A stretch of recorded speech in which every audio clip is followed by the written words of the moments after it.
Welcome to Therapists Uncensored, a podcast where therapists freely speak their minds about real-life matters.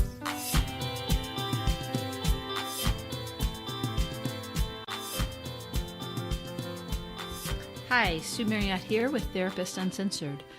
In today's episode, Patty Allwell is going to lead us in a conversation about the value of group therapy. Hi, Sue. Hi, Ann. Hey, Betty. Yeah, I think when people are looking for resources to deal with challenges and issues in their life, one that's often overlooked is group therapy. Right. I mean, who does cartwheels in the group? Right. I think a lot of people have preconceptions that they've picked up either by watching the Newhart show or from what they know of groups in organizations like AA. And really, group therapy is not like either of those models. It's something totally different. But I'd like to tell you a little about my background first. That would be awesome. I am one of 6 children and the middle child. So what you discover in really big families is that there are limited resources, and you are always competing for them with your siblings. There's not enough of mom's time, dad's time. There's not enough attention to go around. So when I started therapy as an adult, I was really happy. I was in a room for an hour with one person, and I had their total undivided attention. That's right. You got to go get your lap time. Right, exactly. It was like a love fest. But when I, as an adult, I tried group therapy, it was a totally different experience. Right, because with individual, like you're both there for you. Right. Right? That's pretty sweet. Yes, that's what I thought. So when I walk into the group, what came up for me were all those issues, those really difficult feelings that I'd had in my family. And you pay for this? Well, I think that's a different diagnosis. That's right. But they're the same emotions that come up for me when I'm working in business, when I'm on a board, when I'm out with a group of friends, and maybe there's, I'm competing with friends for attention or for feeling overlooked or not taken seriously. And so here I was in a place where not only those emotions came up, but I had people to help me identify them. I had people to help me work with them. And it's almost like you're in a lab where you get to experiment with different ways to deal with that. That sounds pretty cool. Okay, and here's where we really get going and explain how group therapy can get you to be more honest with yourself and with your relationships. Patty, working with couples, it makes me think of that. And oftentimes, I can't tell you how often when we have one part of a couple in group therapy, the other part of the couple is incredibly excited because all of those same issues comes up in couples, and it's so hard, and they create conflict between. But when you have a whole group of people right there going, wait, I see you taking up too much space, it's all of a sudden you're hearing the same thing you hear from your husband or your wife or your partner, and it's like, oh God, I have to really listen. And where they can't take it in from their husband or the wife, right. Often it's a lot less threatening to take it in from somebody who's a member of your group than from your partner. Absolutely. And even if it's not easier to take it in, it's a little bit impossible to deny when you have to 9 ignore. people. It's one thing if your wife's saying something over and over again, you can say, oh God, that's just her. It's another thing you have 9 people going, do you know what you do? It's kind of driving me crazy. Right, which brings me to what I consider one of the real strong points of group. It's really an ideal setting for addressing relationship problems. So you walk into this room with a therapist and maybe up to 8 people, and all of them have different personalities, different relationship styles, and different perspectives. And you start creating relationships with them, and they start to see your habitual patterns. So you have not only a therapist, but a group of people that are helping stimulate patterns and help you observe them and study them.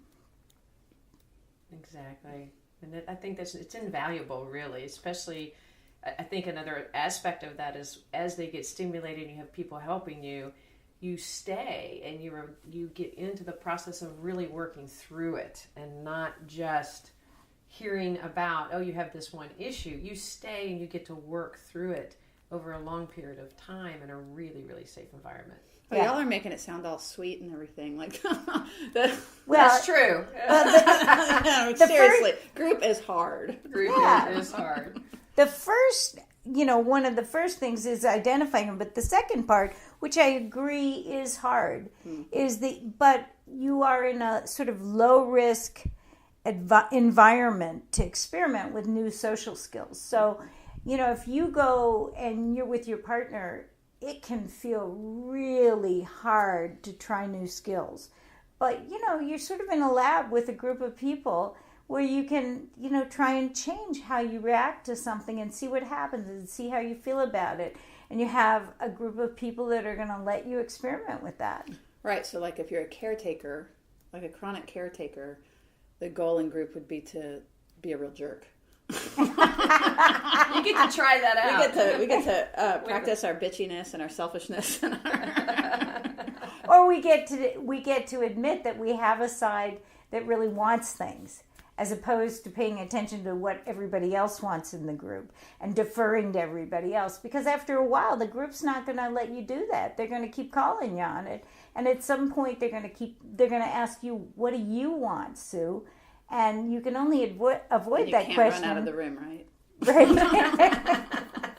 Yeah. Well, it would be like learning a language through immersion rather than just through a book or something like that. Like right. You actually have to experience it. Yeah. So another example is people who have problems with boundaries, right? If they sort of let people run all over them, and there's somebody in the group who is running over your boundaries, and you actually get to the point where you can say, "Stop, I don't like it when you talk to me that way," as opposed to just rolling over. And you'll have lots of support, because whoever the person is who tends to be more aggressive and take up a lot of space and run over everybody else, the other people in the group are going to be feeling a lot of what you're feeling and are going to be encouraging you to sort of set your limits, set your boundaries. Another thing that I often see people struggle with in group is finding their own voice. People who don't speak up and don't claim their own space. Well, group is a great place to learn that. And you have a therapist there sort of helping you, but you also have the group members helping you. And when you go out into the world, if you've got a job where you can't speak up to your boss, or you have a marriage where you can't speak up to your partner, and you start practicing this in group, there's no way it can't change your relationships outside of group. Yeah, that's a good point, because you're actually making those neural changes in your body and really developing the muscle memory of standing up for yourself or having your voice or what have you.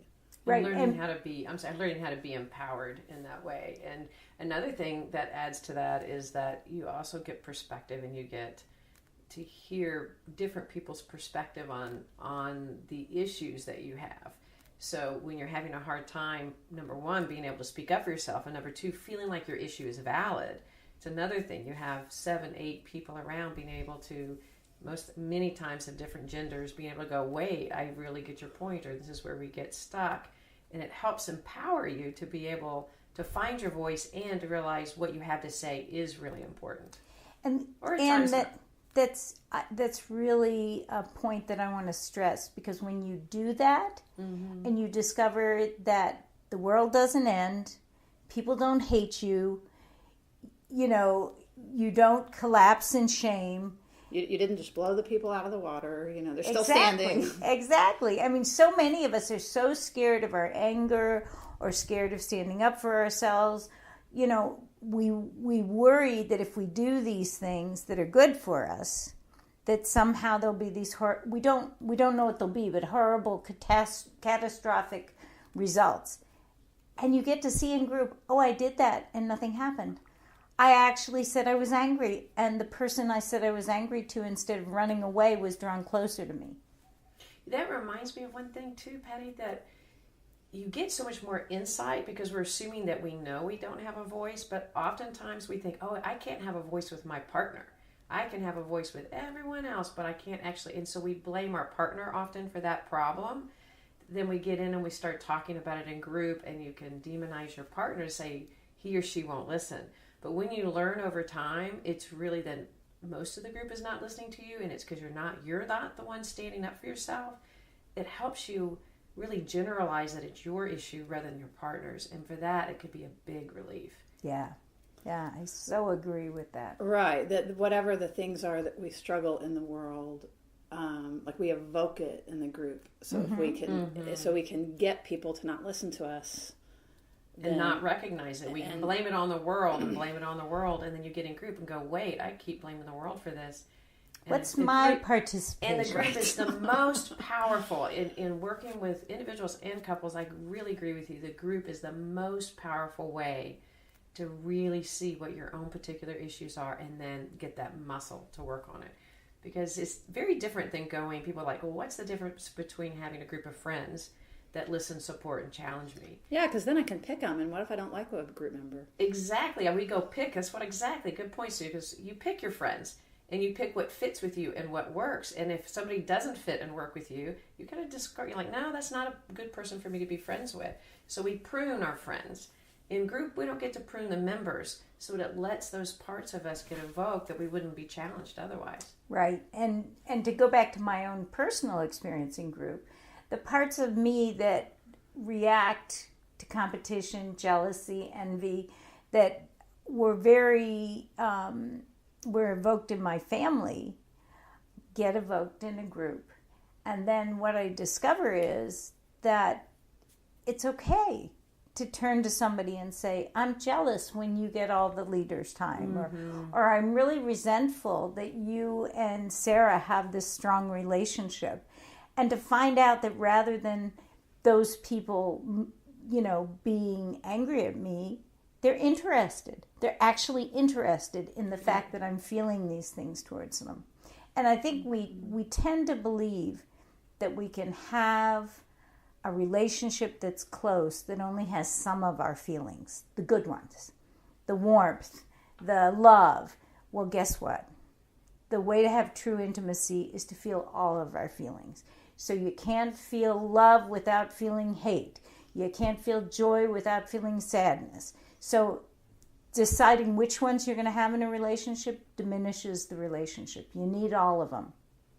That's such a beautiful point. It really is, Patty. And to be able to turn to somebody and be validated that you can say, I'm jealous of you, I'm scared, is such a relief. And it's such a connection of intimacy that many people don't let themselves have because they don't think they can say, I'm jealous of you. And to see that it actually evokes usually a response that makes the other person feel closer, and other people go, oh my God, I feel jealous too. In this last section, we talk about what is probably the greatest asset of group therapy, which is the group itself. A lot of people don't understand their emotions, and they aren't capable of saying, I'm angry at you, but they turn a lot of that on themselves. And oftentimes that, I think a lot of people end up with depression or social anxiety because they really don't know how to feel those feelings and express them to other people. And those people really can benefit from group for a whole bunch of reasons. One of which is that when people are depressed or have anxiety, they retreat from their lives. They tend to isolate and not pull back from family and friends. And so one other area that is so powerful with group is you have a community, a sense of belonging. Once a week, you show up to this group of people that are struggling with the same issues you are. And so it kind of inoculates you against this social isolation. It really gives you a sense of having people who care about you and that you are a member of that group. Yeah, and that you know that group is kind of, I think, such an important point what you just said, but also that you know those people are to come back the next week no matter what, because one of the group guarantees and when you join a group is that you're going to come back no matter how mad you get, you're going to show up that next week. so that you can try these out and have this sense of security that I get to know myself, try new behaviors, try new interactions, really name my feelings, and no matter what happens in that group, they're going to be there for me the next week. Right. It provides the stability that a lot of people don't have in their personal lives. And then the last thing I'd really like to bring up is that group is a very valuable resource, but the cost of group is relatively low compared to other therapy. It's often a third to a half of the cost of individual therapy. So people and it's longer. That's true. It's usually an hour and a half as opposed to an hour. And people can really invest in dealing with their issues over a long period of time without taking the hit that sometimes individual therapy is. Yeah, therapy is expensive. But I totally... worth it. Worth it, but expensive. It's expensive. It's expensive financially, but it's also expensive emotionally. But the other thing about, group is, I see, like, it's a good maintenance, long-term. You know, people are in group for years often, the type of group we're talking about, right? And another just thing that makes me think of is it's like going from the lap, as we talked about earlier, to the playground. So group tends to bring out not our best self. Individual brings out our best self. It's the lap. When we're brave enough to go look at all those kids that are already playing and try to join in the playground, like peers and, friendships, that's really hard to do. What if I'm going to get a rock thrown at me? Or what if I'm a big rock thrower or what have you? That's going to become much more apparent in group, which, by the way, is exactly perfect, because if I'm a rock thrower, then we're never going to get to that in individual, because in individual, you're not going to be throwing rocks. Right. And if you're throwing rocks in group, you're likely throwing rocks at work, and you're throwing rocks. Exactly. That's the thing. So in that your it's a way to really so. get to those more problematic, or even I think of it more of like throwing pebbles, like little microaggressions, and like, what? I can't believe somebody's so mad at me. So that'll be much more clear in group, but we'll never see that in individual. Right.